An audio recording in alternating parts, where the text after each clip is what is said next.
성경 봉독합니다. 누가복음 3장 1절로 17절 말씀. 디베리오가 통치한 지 15해 곧 본디오 빌라도가 유대의 총독으로 헤롯이 갈릴리 분봉왕으로 그 동생 빌립이 이두레와 드라고니 지방의 분봉왕으로 누사니아가 아빌레네의 분봉왕으로 안나스와 가야바가 대제사장으로 있을 때에 하나님의 말씀이 빈들에서 사가랴의 아들 요한에게 임한지라.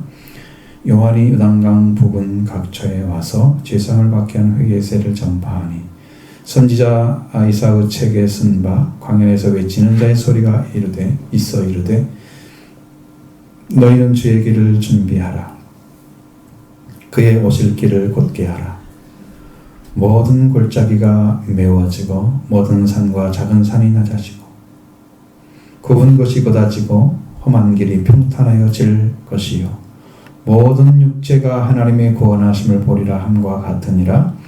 요한이 세례 받으러 나오는 무리에게 이르되 독사의 자식들아 누가 너희에게 일러 장차 올 진노를 피하라 하더냐.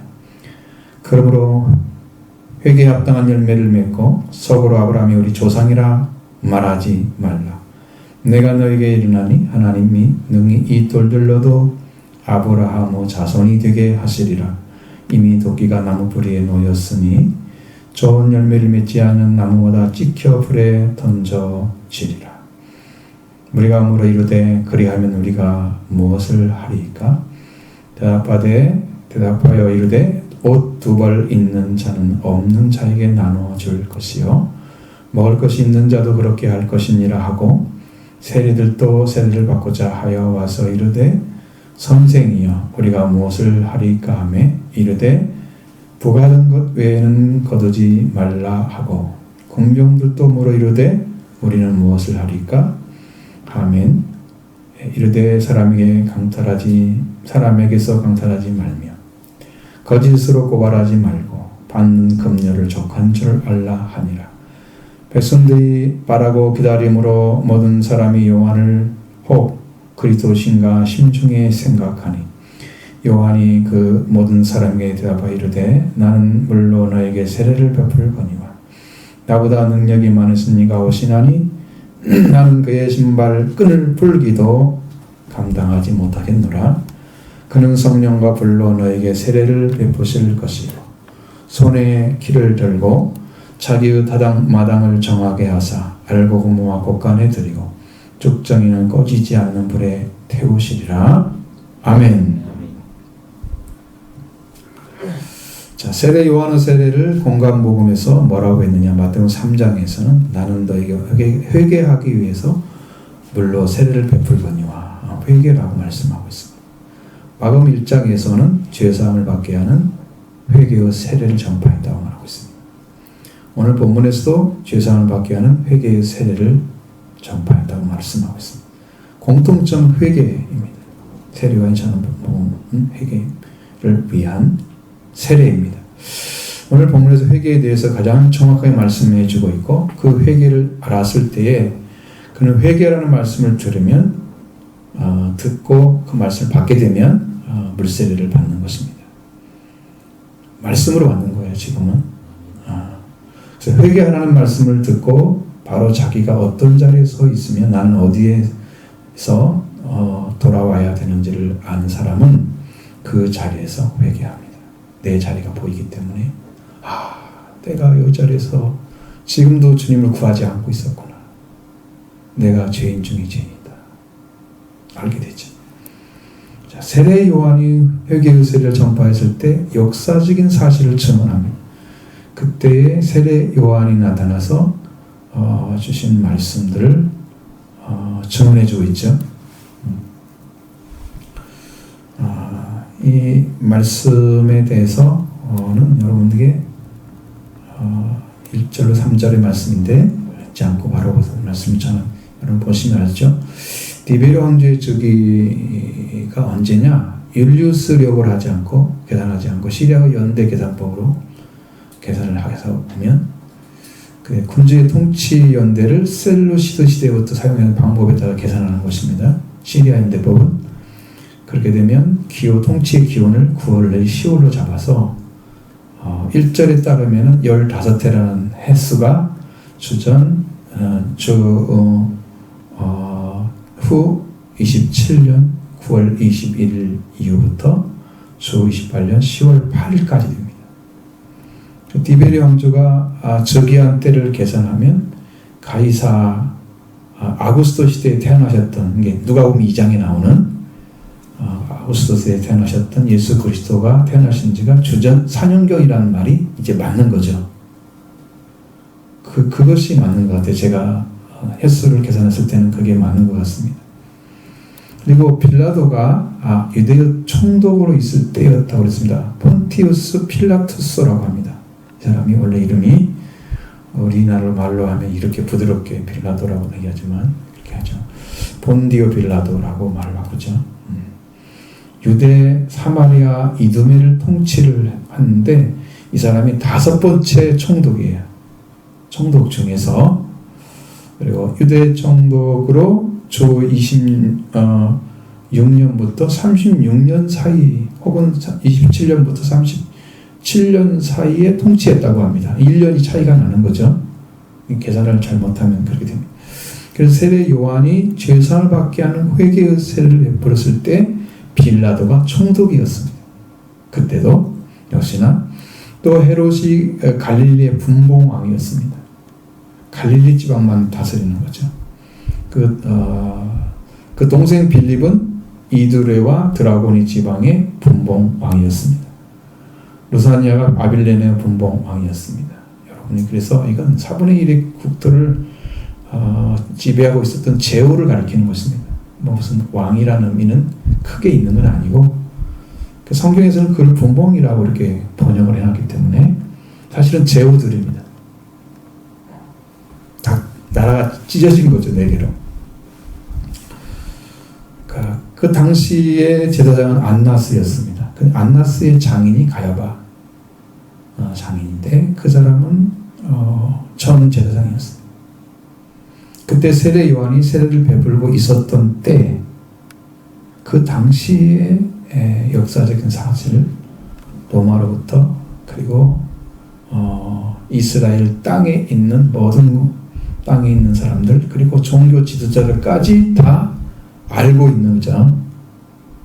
이 정도로 정확하게 사실적으로 기록해 놨다는 것입니다.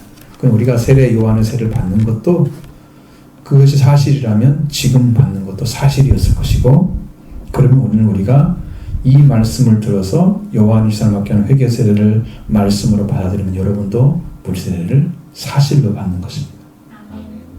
말씀인 것이에요.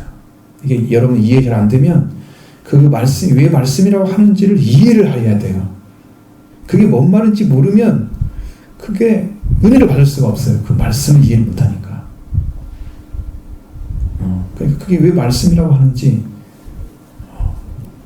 꼭 이해를 해야 되는데. 자, 그래서 요한이 전한 것은 자신이 깨달은 것이 아닙니다. 하나님으로부터 받은 것입니다. 그러니까 디베리 왕제가 통치한 지 15해 되고 본디오가 이제 유다 통독으로 유대만 나오잖아요. 지금 뭐 다른 지방 다 들어있지만 헤롯이 갈릴리 분봉왕 동생 빌립이 이두레와 고라 드라고니 지방의 분봉왕 그리고 루사니아가 아빌레의 분봉왕 안나스와 가야바가 대제사장으로 있을 때에 하나님의 말씀이 빈들에서 사가랴 아들 요한에게 임했다 오셨다. 말씀이 위에서 오신 거예요. 그러니까 자기 말이 아닌 거죠. 자기 깨달음이 아닌 거예요. 깨달음을 전하는 게 아니고 말씀이 임했을 때 전하게 되는 것입니다. 그게 능력인 거예요. 오늘도 말씀이 임하신 그 말씀의 능력을 여러분도 경험하게 되기를 원합니다. 그래서 요한이 하는 사역은 완전한 것입니다. 사람이 연구해서 전하는 것을 듣고 나서 사람들이 책을 많이 보고 여기 와서 막 얘기해주면 우리 목사님 너무 지쳐요. 똑똑하시다고. 그게 좋은 게 아니고 말씀을 받아서 전해야 된다니까. 그게 사는 거라니까요. 자기 말하면서 자기가 원하는 것 전하려고 자기 뜻 전하려고 그렇게 연구를 많이 하고 연구하는 사람들 나쁘다는 얘기는 전혀 한 적이 없어요.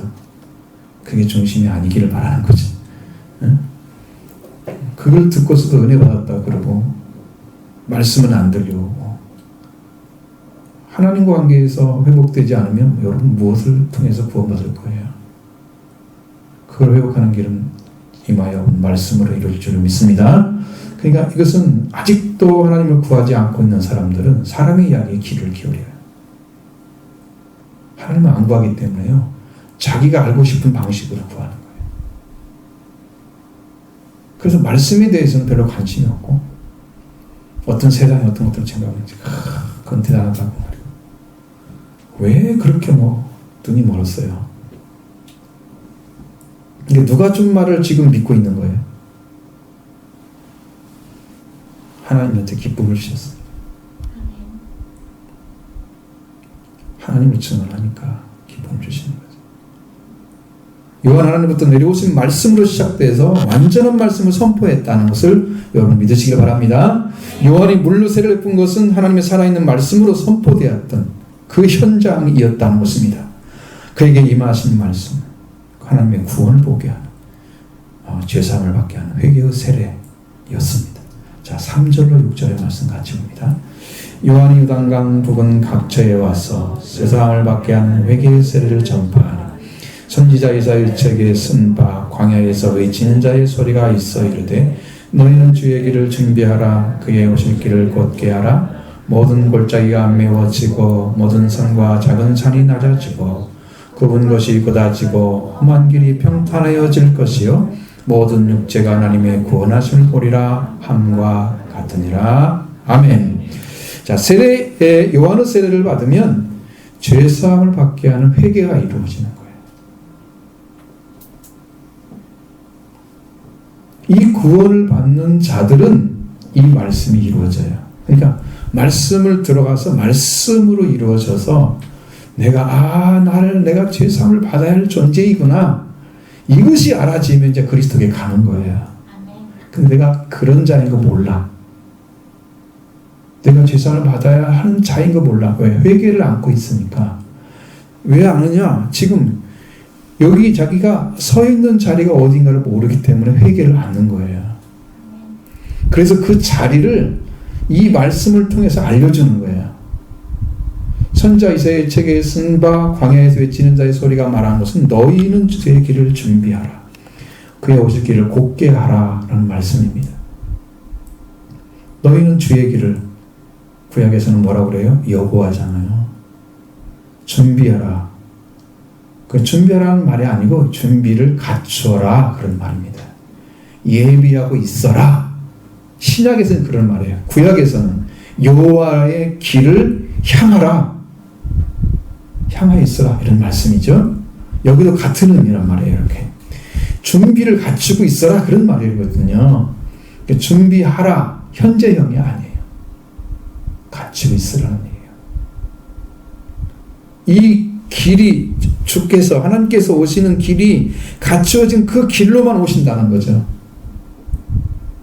갖춰진 길로만. 너희는 주의 길을 준비하고 준비를 갖춰라. 예비하고 있어라. 그런 말. 준비하라는 것은 현재형이 아니고 과거형입니다. 이 말씀 이사야 40장 3절로 5절 말씀을 인용하고 있습니다. 이사야 40장 3절에 너희는 여호와의 길을 예비하라 번역하고 있죠. 이 말씀은 여호와의 길을 향하게 하라. 히필 동사로 강조형을 사용했습니다. 여호와의 길이란 이곳에 오시는 분이 바로 여호와 하나님, 구약의 여호와 하나님인데 신약에는 예수 그리스도로 나타나는 거죠.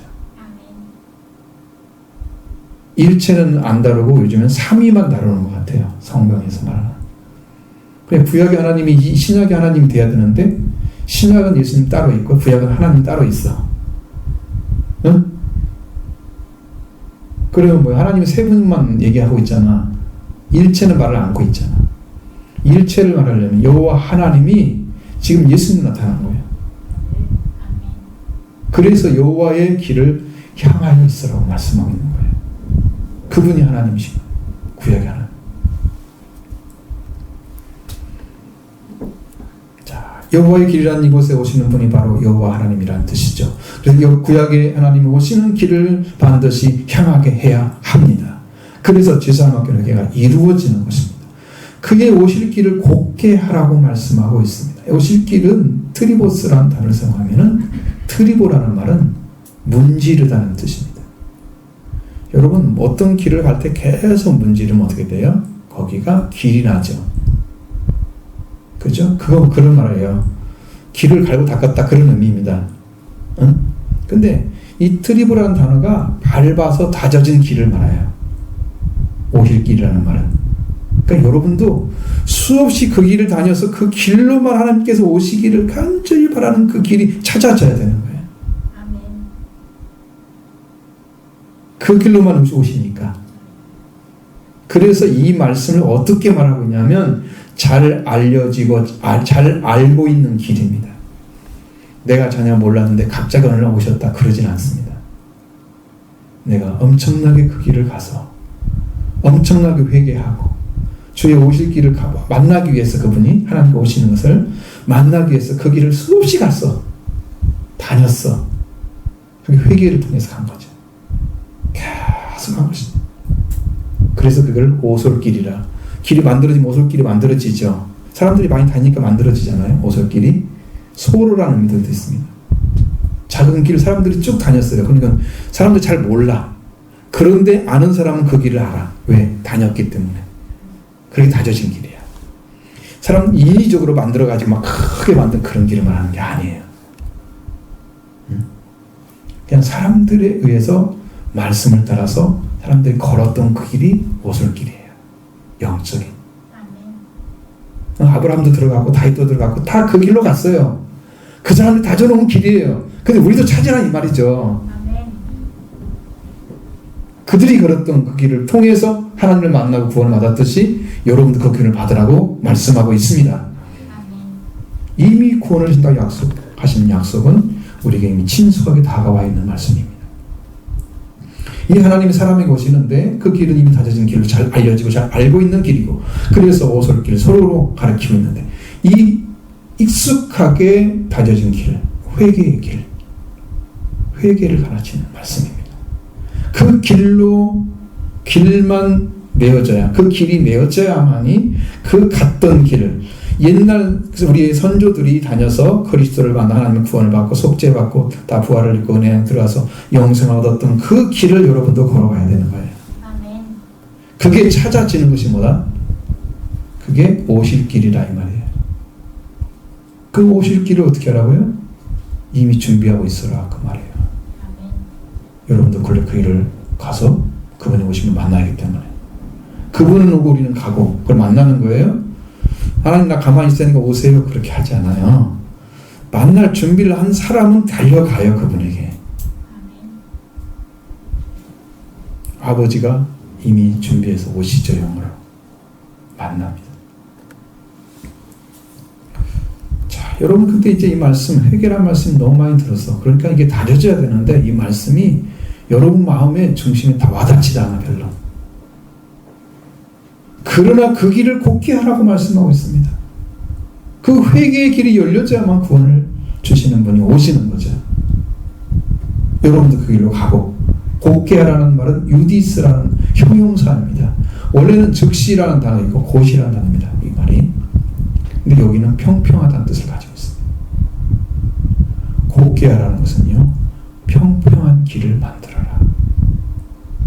평평한 길 만들어라. 곱게 하라고.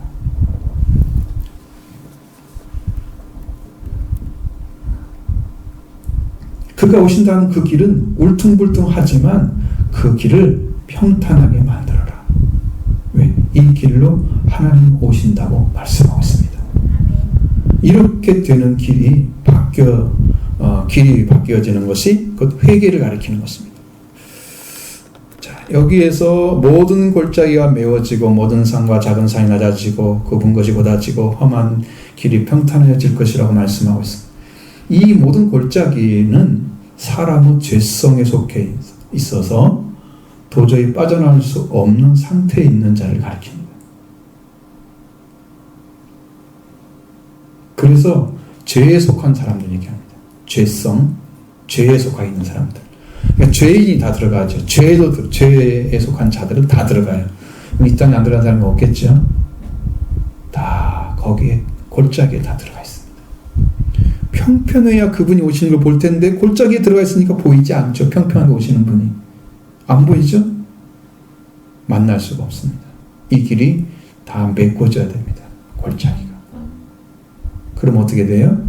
그렇게 나를 구원하시러 오시는 분을 만나기 위해서 나의 삶과 생활을 깨끗하게 씻어내는 거죠. 그게 물세례라고 하는 것입니다. 그래서 이 죄에서 빠져나와서 죄를 자복하고, 그런데 죄를 사함받지 못했잖아요. 죄는 자복을 했는데, 그래서 죄사함을 받게 하는 회개의 세례가 이루어지면 죄사함 주신 분을 만나는 거예요. 거기서 죄사함이 탁 이루어져요.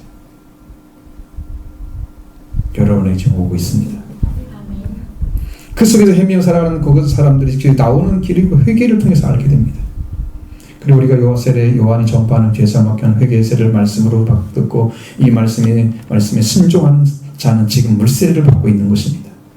자, 모든 골짜기에 있는 자들이 죄와 죄의 성품으로 인해서 빠져나오지 못하고 죄인들이 세례요한을 통해서 전파하는 그 말씀을 듣고 내가 여기 있기를 원치 않고 나도 빛을 좀 받아야 되겠다. 나도 생명을 얻는 자가 돼야 되겠다. 회개를 하죠.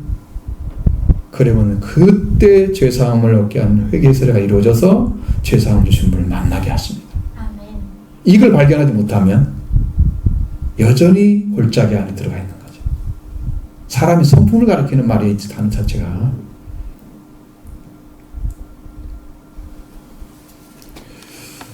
바로 이렇게 회개한 자에게 오신다 약속하시는 그 하나님, 우리에게 죄사함을 주기 위해서 오시는 인간이 되시고 예수라는 이름으로 오시는 그리스도를 우리에게 주시고 죄사함을 주십니다. 할렐루야. 아멘. 이렇게 들어가시길 바랍니다.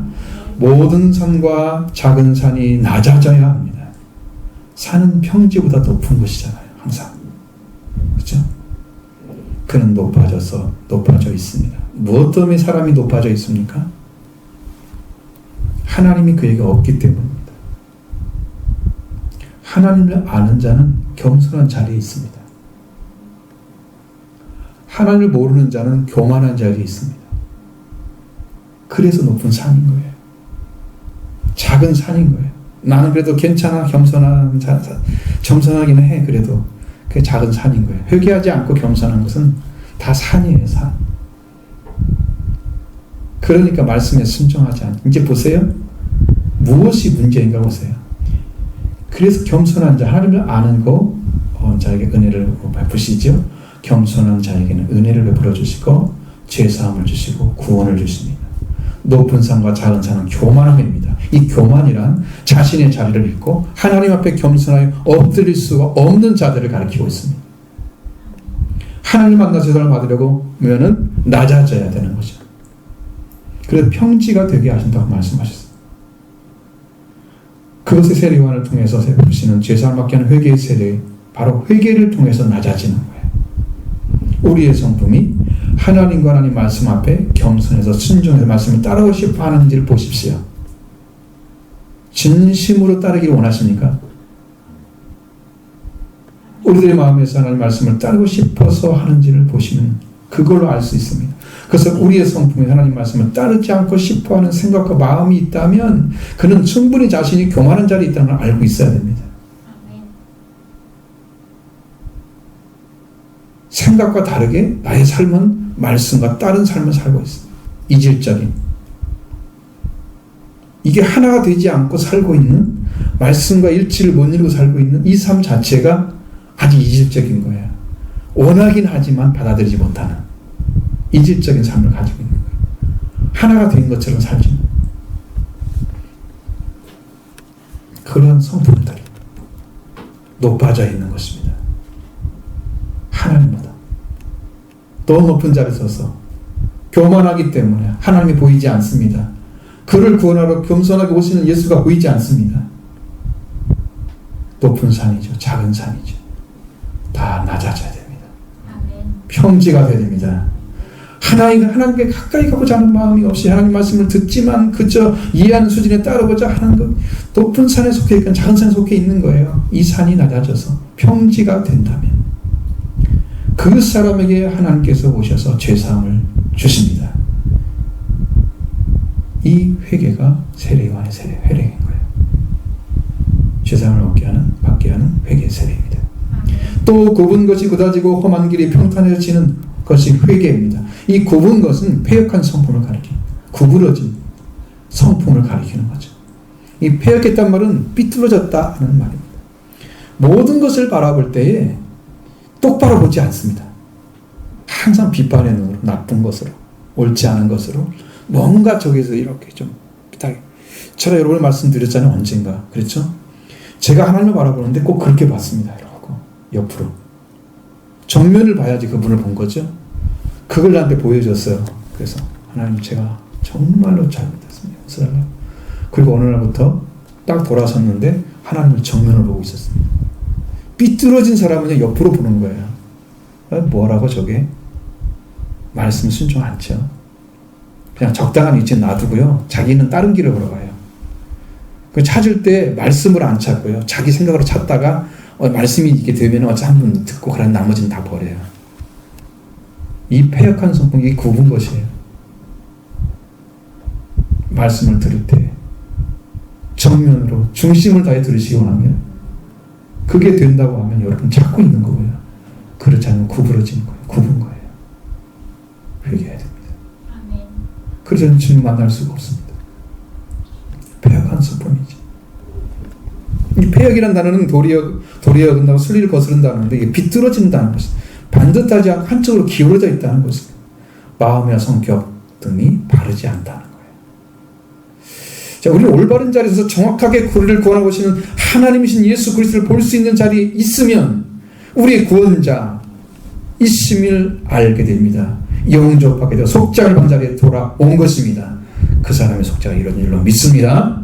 우리는 이러한 자리에 돌아오는 것이 바로 회개입니다. 굽은 것이 곧아져야 합니다. 곧아지고라는 단어에서 곧이라는 단어는 헬라어 유디스라는 앞에서 말씀드렸죠. 평평하다는 뜻입니다. 아자는 에이스입니다.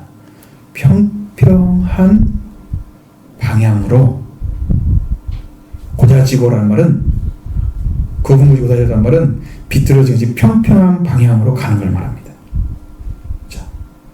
삐뚤어졌어요? 잘못된 거죠? 굽어졌어요? 이 생각이 이 올바른 생각을 못해. 이 사람이 생각이 딱 돌아와서 정확하게 본다는 거죠. 그러니까 이제 메시아가 보이는 거예요. 아, 저분이 구원자로 오셨구나. 죄사함이 이루기 위해서 회개의 세례가 이루어진 사람들은 그분을 만나서 죄사함을 얻게 됩니다. 이 굽은 것이 곧아지는 것입니다. 할렐루야. 이렇게 회개한 사람이 되는 것이죠.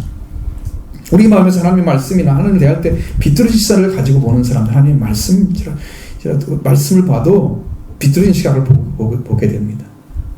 하나님 말씀일지라도 자기가 동의를 하지 않습니다. 자기 생각이 맞다고 생각합니다. 그게 비뚤어지는 생각이 굽어진 거예요.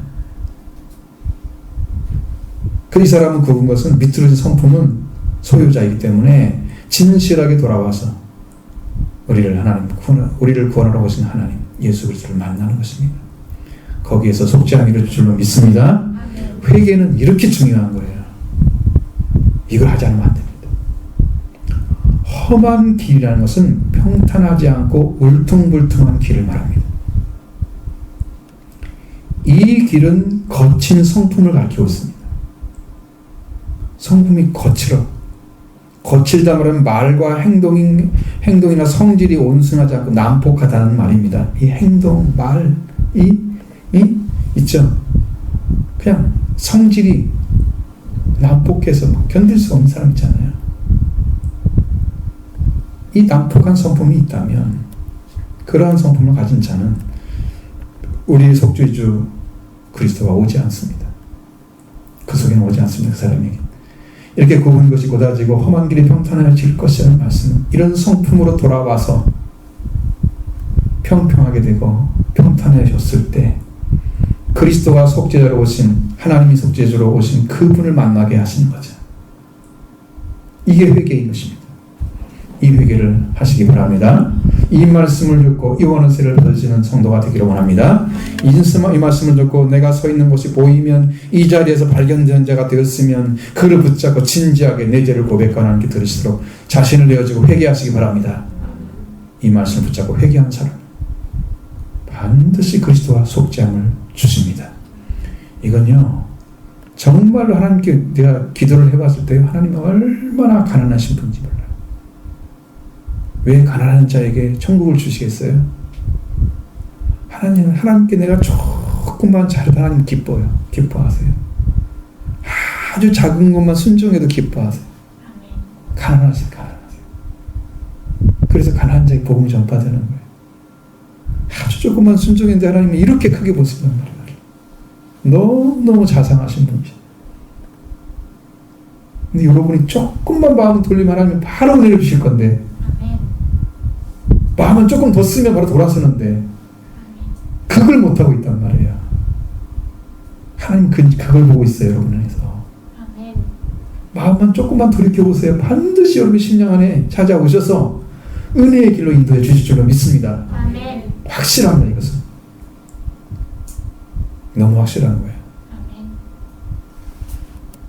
그래서 이 기회를 붙잡고 구원의 길을 찾으시길 바랍니다. 이렇게 회개를 이룬 자들 향해서 모든 육체라고 말씀하고 있습니다. 모든 육체가 하나님의 구원하심을 보리라. 이렇게 회개한 사람들 우리에게 그리스도 앞에 세우시고 사람을 그리스도 앞에 세워주십니다. 그리고 하나님이 이곳 예수 그리스도와 오셔서 모든 육체가 하나님의 그 구원하심을 보게 될 것입니다. 왜 이렇게 이루어지는?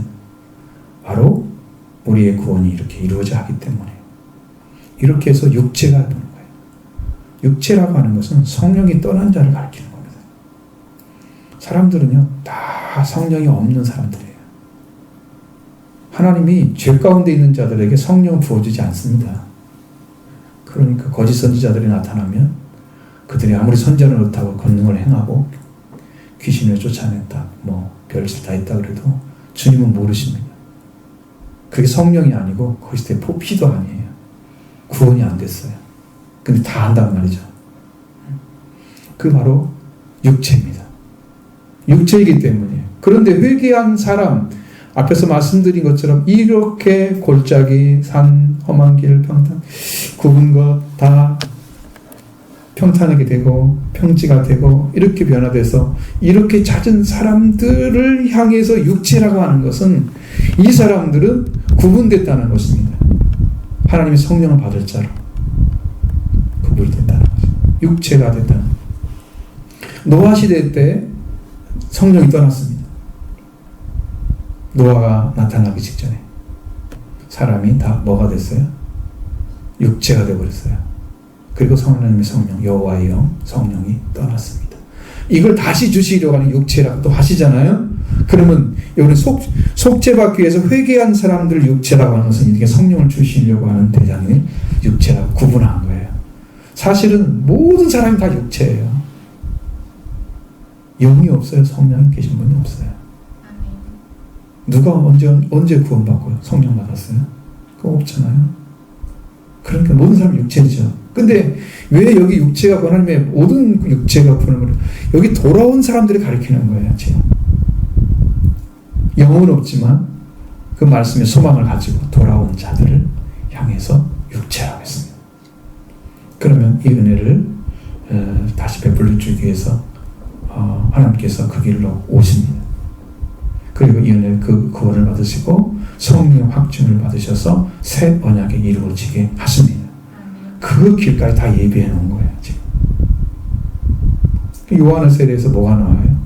예수 그리스도가 나오는데 불과 성령의 세례를 부지나 나오잖아요. 벌써 거기까지 가죠?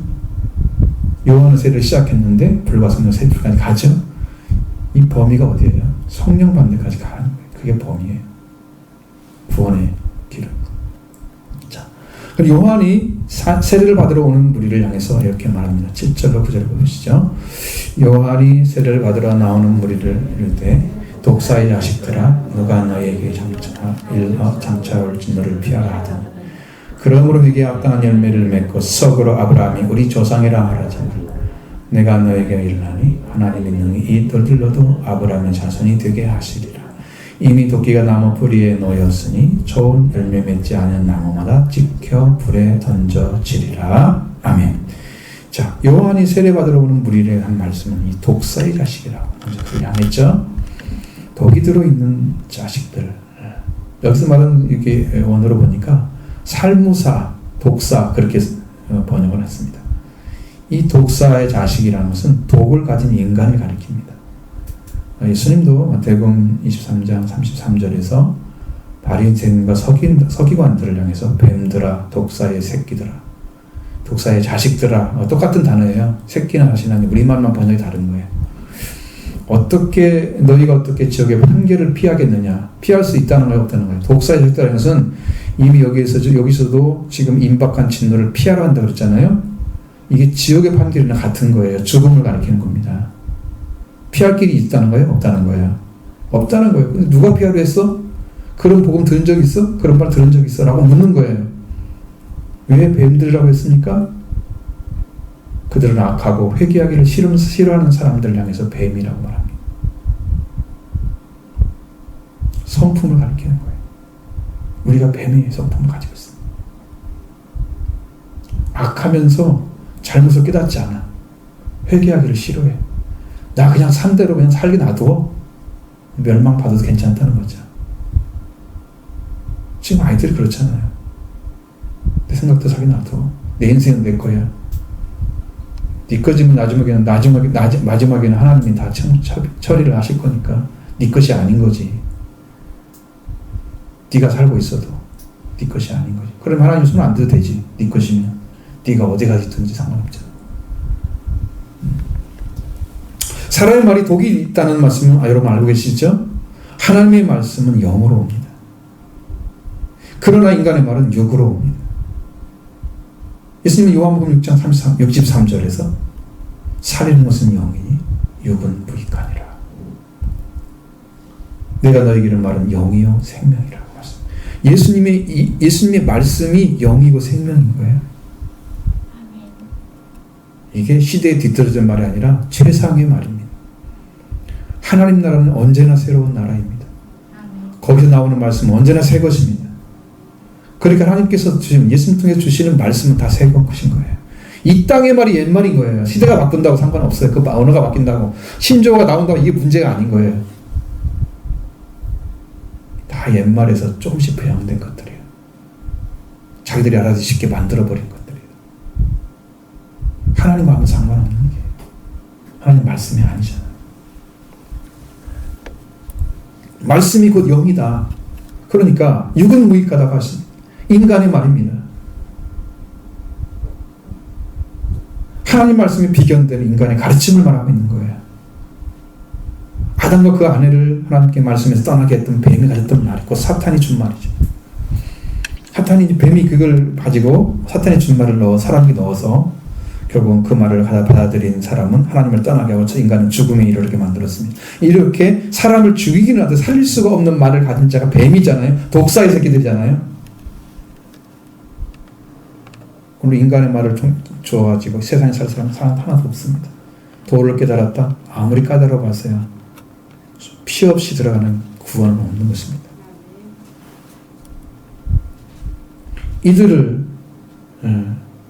이들이 할 수 있는 게 무엇이 있겠습니까? 요한이 그들에게 말했던 것처럼 누가 너에게 장차 올 진노를 피하라 하더냐 말씀입니다. 그들은 누구에게도 곧 오려고 하는 진노에서 피하라는 말씀을 듣지 못했습니다. 그런데 자기 스스로 우리는 진노에서 피할 수 있어라고 믿고 있는 거예요.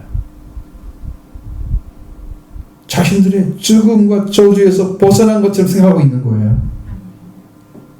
구원을 받지 못한 그리스도인들 가운데 많은 사람들이 그렇게 살아가고 있습니다. 마치 구원을 받은 것처럼 생각합니다. 양의 문을 통과하지도 않았는데 양의 문이 그리스도를 통해서 들어가야만 양에 들어가 있는 우리에 들어가는 건데 담을 넘어가가지고 예수님 믿고 나도 구원받은 자처럼 생각하고 살아가는 거예요. 그건 누가 그렇게 만든지는 저는 눈에 보이지만 그냥 예수 믿고 예수를 주로 구원식으로 주주로 시인한다고 하기만 하면 다 구원받았다고 선포하는 이게 교회의 전통이잖아요. 이거 다 넘어가잖아요. 그냥 예수님이 구원하지도 않았는데 자기가 선포하면 구원이 되는 거야? 그러니까 신중하지 않아. 저는 거꾸로 생각하면 구원받은 사람의 세례를 주된다고 생각합니다. 세례를 받기 위해서 구원을 받기 위해서 세례를 주는 게 아니고 구원을 받은 사람의 세례를 주어야 이게 합당한 거죠.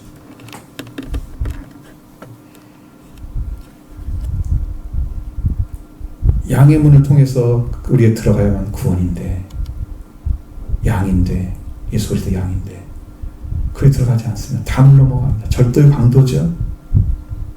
그들이 신앙을 들어보면 예수님을 만나서 죄사함을 받은 적이 없는, 구원을 받은 적이 없는 사람들입니다. 물어보면 죄사함을 뭐 받았어요? 아무것도 증언하지 못해요. 이게 이 내용이 없잖아요. 이 내용이 없는 게 알곡이 아니에요. 쭉정인 거예요. 쭉정이는 내용이 없잖아요. 형태는 있는데 내용이 없죠? 신앙의 내용이 없는 사람들, 속죄와 벌이 안 이루어지고 구원이 없는 사람들, 이 사람은 쭉정인 거예요. 꺼지 않는 물에 태우신다 그러잖아요. 어디 들어가 있어요? 어디 우리 누가 들어가 그랬어요? 하나님 허락하지 않는데 자기가 들어간 거예요. 그래서 요한이 이들을 향해서 외친 누가 너에게 등창차 올 진노를 피하라 하더냐 하는 말씀 저 여러분에게 묻는다 뭐라고 대답할 거예요?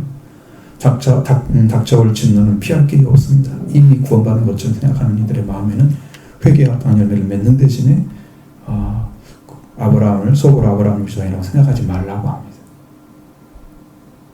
구원받은 생각하는 사람들은 그 생각하고 있겠죠? 그거 하지 말라는 거예요. 그렇게 피할 길이 없어. 너희 닥쳐올 진노를, 너희 죽음 지옥의 판결을 피할 길이 없는 거야.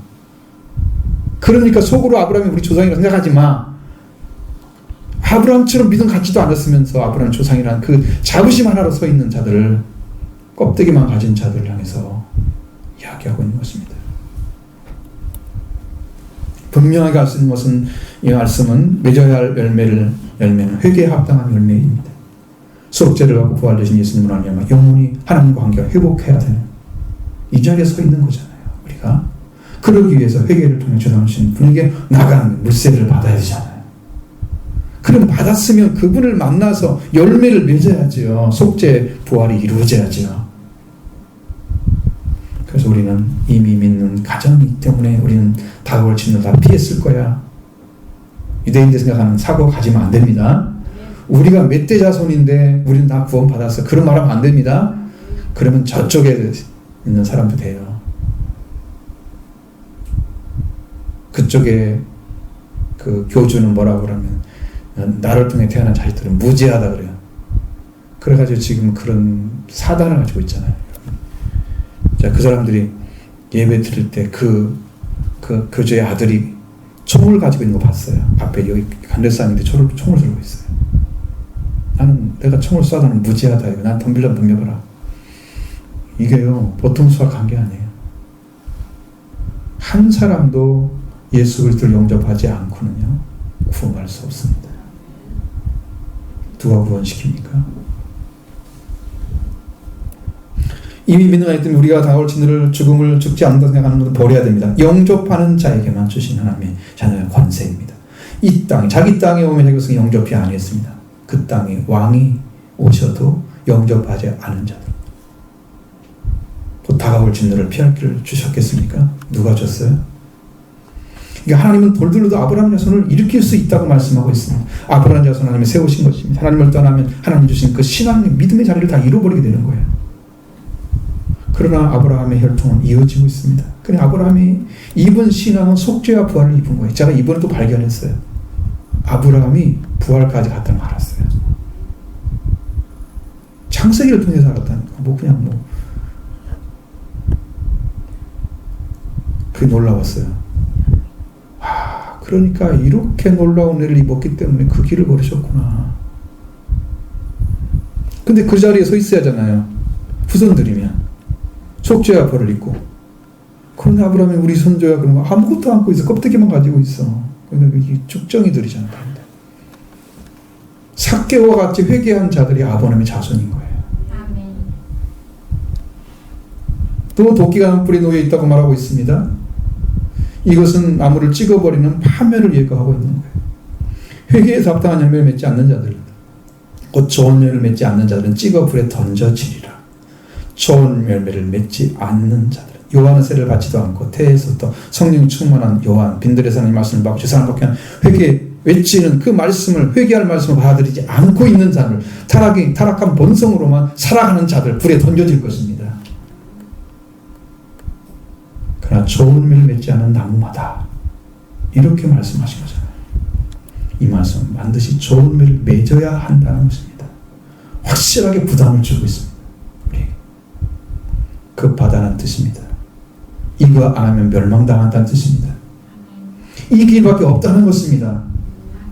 그래서 이 말씀을 듣고 있는 사랑하는 성도 여러분들, 이 말씀에 순종하는 길로 이제 들여놔서 당당하게 말씀에 순종하고 기쁘게 신앙생활하면서 기도와 찬송과 말씀으로 승리의 길을 걸으시기 바랍니다. 이 말씀을 듣고 잃어버리는 자는 자가 아니고 듣고 행하는 여러분 다 되시기 바랍니다. 그렇게 되시길 바랍니다. 아직도 대답 받는 분이 있습니다. 속으로 대답했겠죠. 분명한 길을 걸으라고 주님께서 하나님께서 말씀해 주고 있습니다. 억지로 달려가지 마십시오. 믿음으로 진심으로 달려가시길 바랍니다. 또 세례 연락에 와서 세례를 받는 자들이 묻고 있습니다. 무슨 길을 알려달라. 10절 14절 말씀 보겠습니다. 무리가 물어 이르되 그러면 우리가 무엇을 하리까? 대답하여 이르되 옷 두 벌 있는 자는 없는 자에게 나눠줄 것이요 먹을 것이 있는 자도 그렇게 할 것이니라 하고 세리들도 세례를 받고자 하여서 이르되 선생이여 우리가 무엇을 하리까? 이르되 부가 되는 것 외에는 거두지 말라 하고 군병들도 물어 이르되 우리는 무엇을 하리까 하며 이르되 사람에게 강탈하지 말며 거짓으로 고발하지 말고 받는 금료를 족한 줄 알라 하니라. 아멘. 자, 우리는 무엇을 해야 하겠습니까? 라고 묻는 무리에게 요한은 이렇게 가르쳤습니다.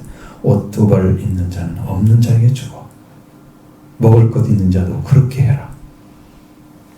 요한은 우리에게 하나님과 관계를 말하지 않았습니다. 속죄와 부활도 없는 자들이죠.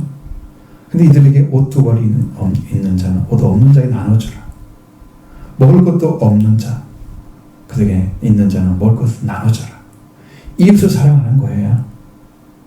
이웃에게 온정을 베풀고 나는 하나님께 관계에서 살아가는 사람이라는 삶을 보여주라는 거죠. 그런 삶을 말하고 있습니다. 완전한 사람은 하나님의 사랑과 이웃 사랑이 이루어져야 합니다. 하나를 빼먹으면 안 됩니다.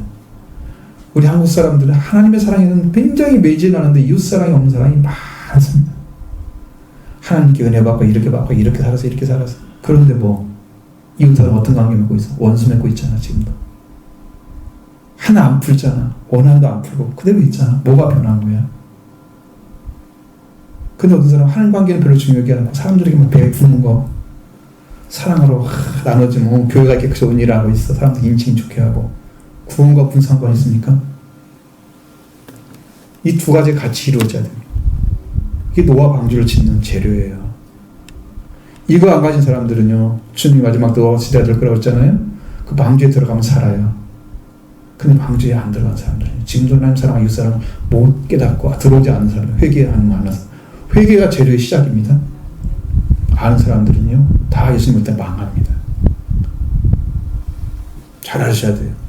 이게 하나로 되는 게 아니에요. 회개를 통해서 이루어지셔야 합니다. 그러니까 오늘 사랑하는 성도 여러분, 이렇게 한쪽에만 서 있는 삶을 집중하지 마십시오.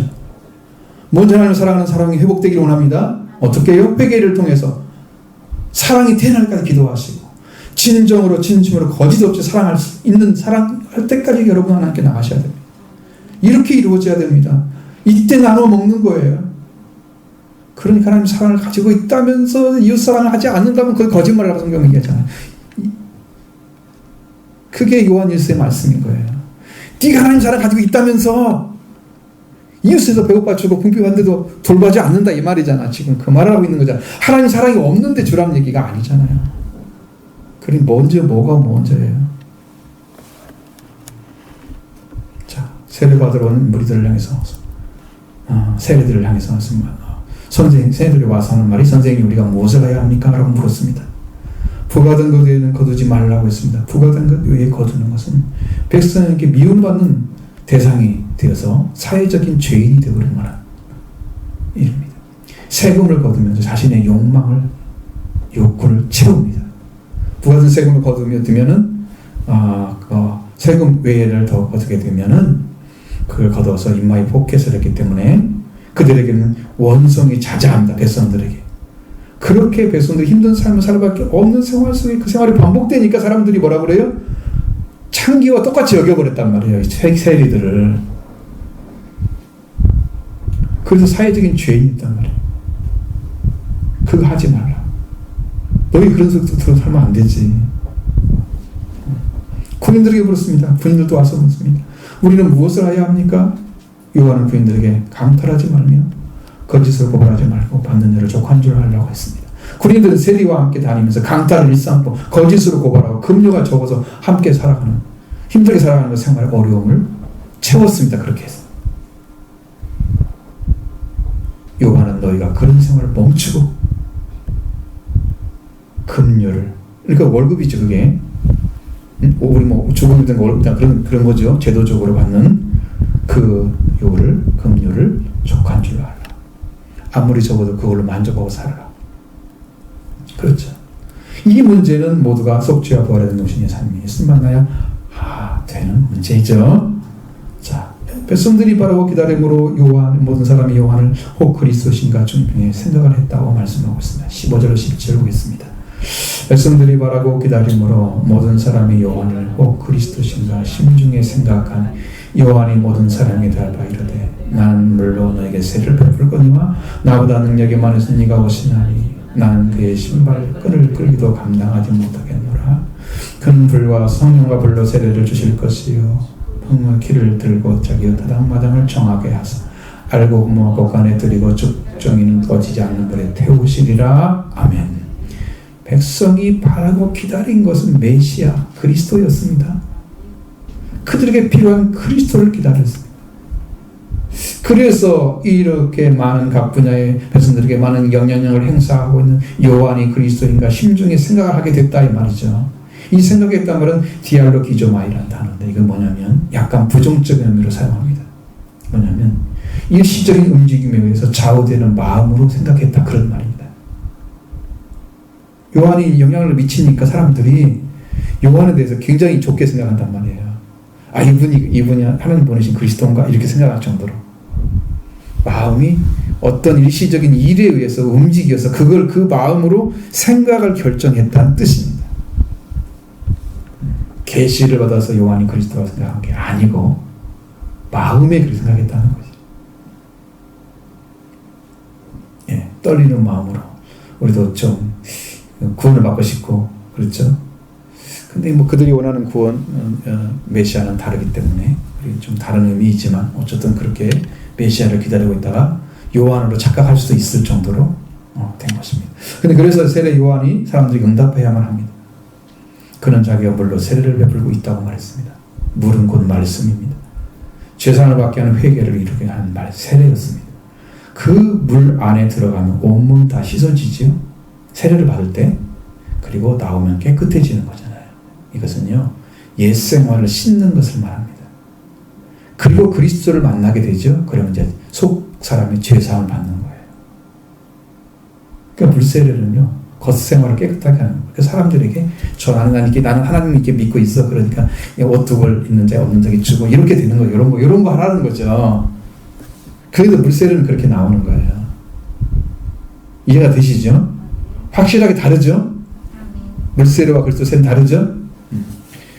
그래서 요한은 나보다 능력이 많으신 네가 오신다고 말하고 있습니다. 나는 그의 신발끈을 풀기도 감당하지 못하겠다고 말씀합니다. 요한이 가진 능력은 물로 세례를 줌으로써 깨끗하게 하는 능력입니다. 요한보다 능력이 많으시니 이 능력은 피와 성령으로 세례를 주시는 능력. 죄사함과 부활을 주시고 하나님의 영광스러운 자녀로 태어나게 하셔서 하나님의 자녀가 자녀로 부활시키는 능력입니다. 완전히 다르죠. 그럼 그 능력은 무엇을 위한 것입니까?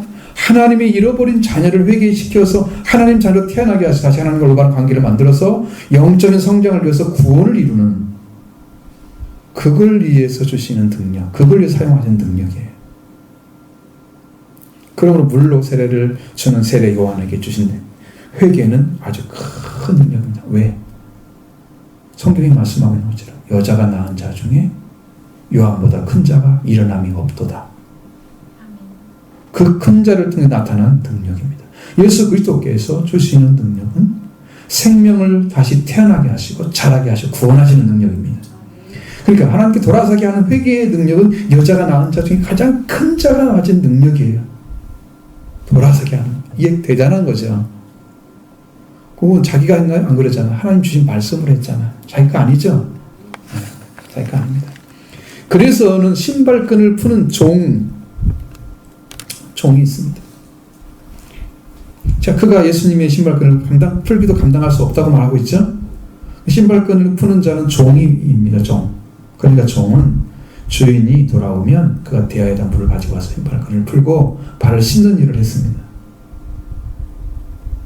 그러나 요한은 그가 그 곁에 가서 종의 사역도 할 수가 없는 아주 작은 자인 것을 말하고 있는 거예요. 신발끈 하나도 나는 풀 수도 없는, 자기가 얼마나 작은 자인지 알려죠. 그것이 보여져야 되죠. 요한은 그걸 알았습니다. 알았다는 것이죠. 그래서 요한은 자신이 그리스도보다 앞서가서 광야에 외치는 자의 소리라고 말하고 있습니다. 소리는 외친 다음에 사라지잖아요. 그리스도는 성령과 불로 세례를 주실 분이라고 소개하고 있습니다. 풍미하면서 성령과 불로 부른 오순절 다락방이 임했습니다. 예수님이 제자리였던 사도들과 그들 속에서 속죄와 부활을 완성하셔서 마지막 승천하실 때까지 그들과 함께 계시면서 말씀을 주시고 부활된 예수 그리스도로 말미암아 오순절에 들어가게 하시고 그리고 성령과 불로 세례를 받았습니다. 그럴 때는 세례 요한으로 말미암아 물세례를 회개하고 그리스도를 만나 속죄와 부활을 이룬 자들에게 성령과 불의 세례가 임한 것입니다. 그럼 뭐가 빠졌어요? 나보다 능력이 많으신 이의 능력이 빠졌잖아요. 그 능력이 사용돼야만이 불과 성령과 불의 세례가 이루어지는 거예요. 할렐루야. 근데 여기를 다 빼먹어야죠. 그리고 물세례 받고 성령 세례 받으래. 어떻게 들어가 그걸? 요한이 그렇게 말했다고. 이거 모르니까 지금 이러는 거잖아요. 그렇다면 요한은 그 때문에 그 세례 요한을 말미암아 물세례를 회개하고 그리스도를 만나 속죄와 부활이 이루어진 자들에게 성령 세례가 임하는데, 그리스도로 죽고 부활한 세례, 로마서 6장에 나와 있는 기록된 대로 그리스도 예수님 안으로 세례를 받은 자들은 그리스도 예수와 합하여 세례를 받았고 죽으신과 합하여. 그럼 무슨 문제 해결했어요? 나의 죽음의 문제 해결했죠. 그와 함께 장서됐죠. 나는 더 이상 죽음에 속하지 않았다는 의미죠. 아버지 영광대로 스스로 살리신 것처럼 우리도 생명 가운데 행하게 하셨죠. 나는 다시 살았다는 얘기죠. 그리스도가 부활되심으로써. 그러니까 그리스도 한 분으로 죽고 사는 게 다 결정이 이루어진 거예요. 이게 복음입니다. 이것을 믿는 자가 새 영으로 태어나는 자들, 이것이 거듭나는 것입니다.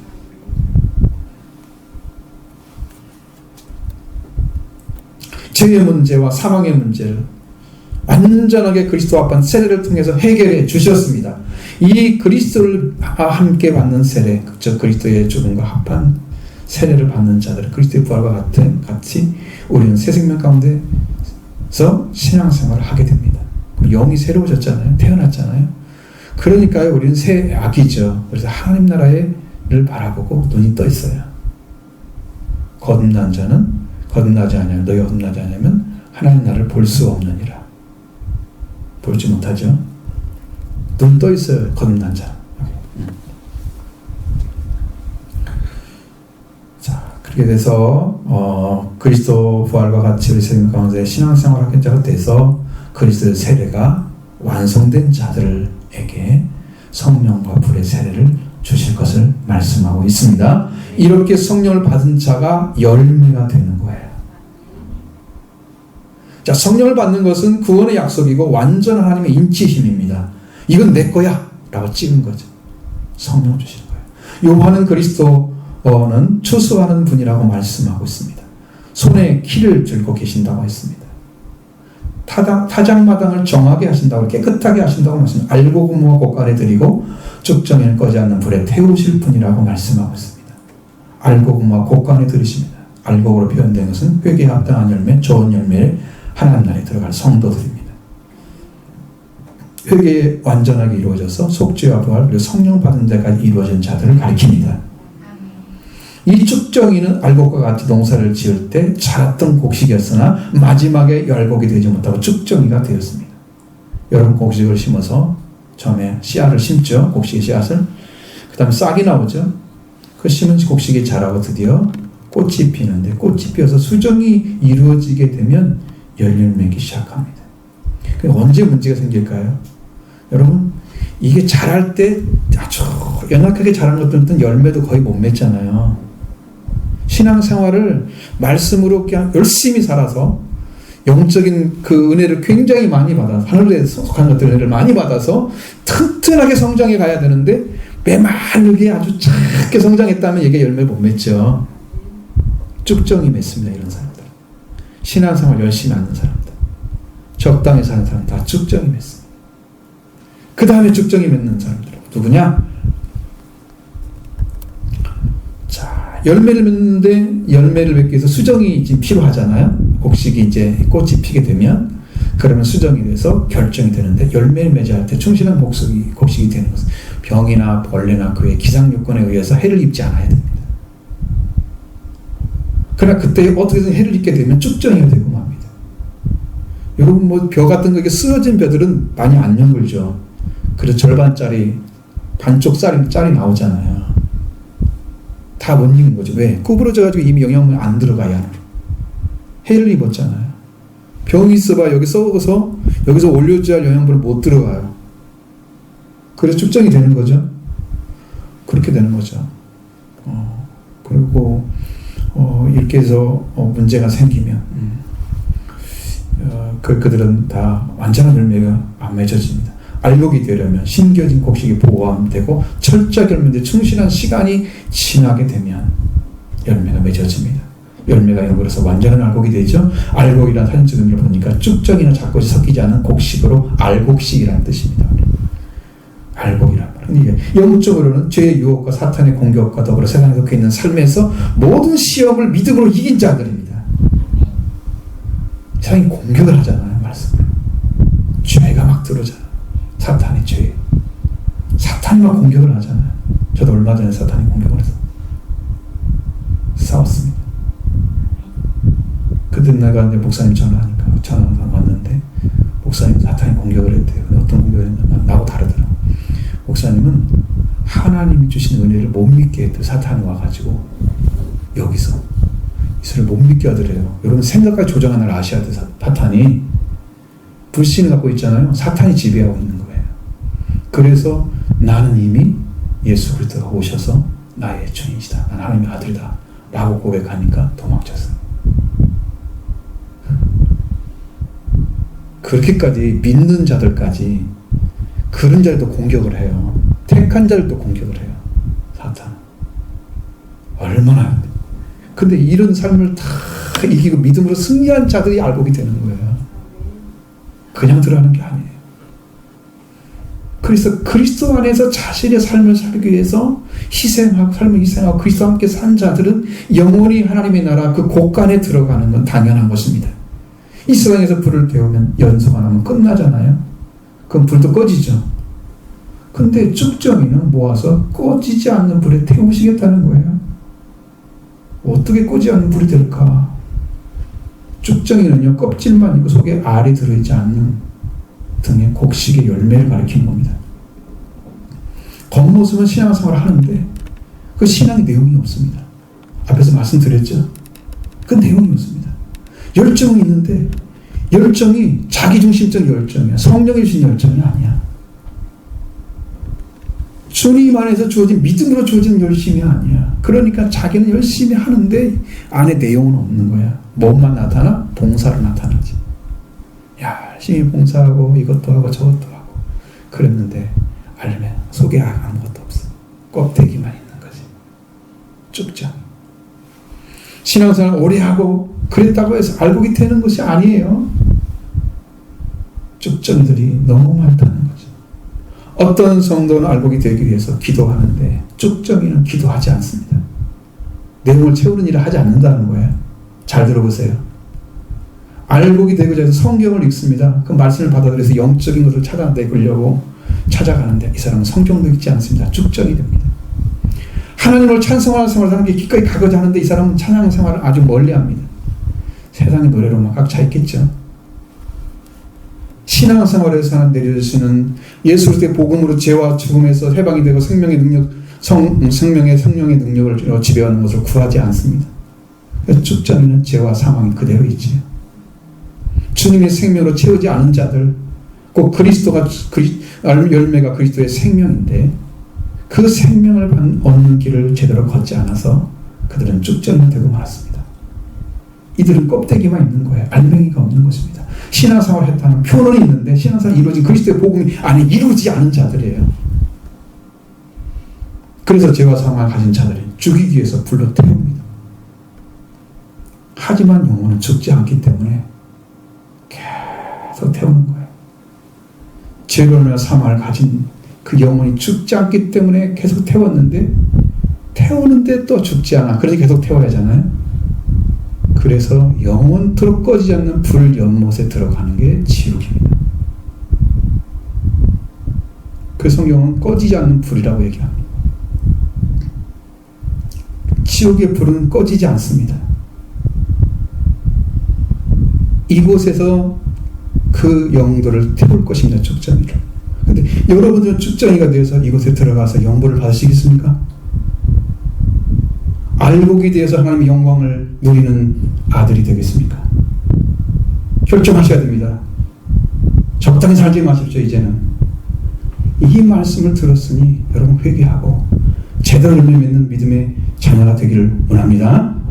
알곡이 되려면 우리에게 그리스도의 복음이 이루어져서 이제 죄와 사망에서 해방되고 성령의 생명의 성령의 법이 지배하는 영원히 정죄 없는 알곡이 되어야 합니다. 주님은 이것을 위해서 우리를 위해서 죽으시고 우리를 위해서 부활되셨습니다. 그걸 주시려고 하신 거예요. 그러니까 우리는 이 생명 가운데 행하기 위해서 부활되신 거예요. 그렇기 때문에 이제부터 여러분은 죄사함 받게 하는 회개의 세례를 받으시기 원합니다. 어떻게? 말씀으로. 요한이 있다면 찾아가겠지만 요한은 지금 없어. 요단강도 여기 없어. 가서 못 받는 거지. 그러니까 말씀으로 받는 것입니다. 말씀은 물이 되기도 하고 불이 되기도 합니다. 사랑하는 성도 여러분, 이런 심히 죄사함을 받게 하는 회개의 세례 말씀으로 받으십시오. 이 말씀이 물이 되어서 여러분 생활을 깨끗하게 하고 그리스도에게 인도되어서 속죄와 벌의 은혜를 입는 것으로 인도해 주실 것입니다. 할렐루야.